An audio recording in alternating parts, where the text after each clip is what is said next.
Hello, so many of you probably remember the original MacBooks. This type of piece of kit. Brings back any memories? No, I didn't think so. Anyway, this model I have here is the oldest model of this Mac series. Guess how old it is, and you'd probably never guess 10. That is, 10 years, of course.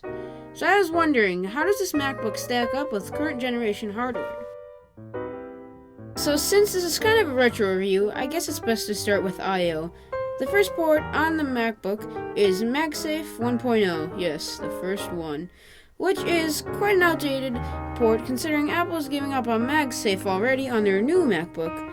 But after that, we have a 10-100 1000 Ethernet jack, which is pretty average in MacBooks, and quite an unexpected mini DVI port, which is kind of not that convenient considering you have to get many adapters. But you know what I'm talking about when I talk about adapters. The weird thing about the mini DVI port is the MacBook Pro released this year actually had a full-size DVI, and I can't see why they could not fit a full-size DVI on this MacBook. Nevertheless, I mean, it's a MacBook. I guess we can't expect much. Although this is not that huge of a problem, but for those of you who use an external display, be prepared to buy some adapters. Although you should be happy that you don't need a gazillion adapters to at least use your charger and your DVI port at the same exact time. Firing that port is FireWire 400 USB 2.0 ports, which is actually 2 of them.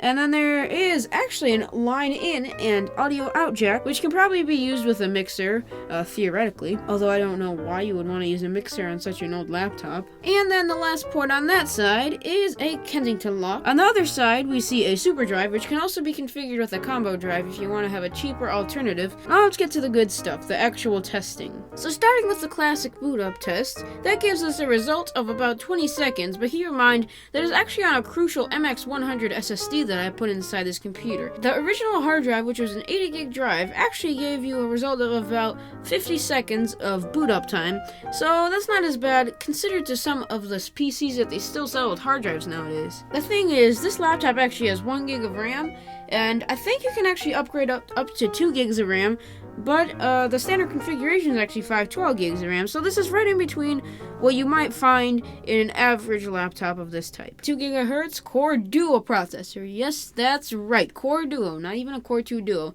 The problem I find with this Core Duo is it overheats usually, and not the fact that it actually overheats, I'm just kind of exaggerating it. It just gets really hot. And if you have it on your lap, it just doesn't feel good. And for the Geekbench test, we get a score of 2 billion on the single core and 5,556 trillion on the multi-core score.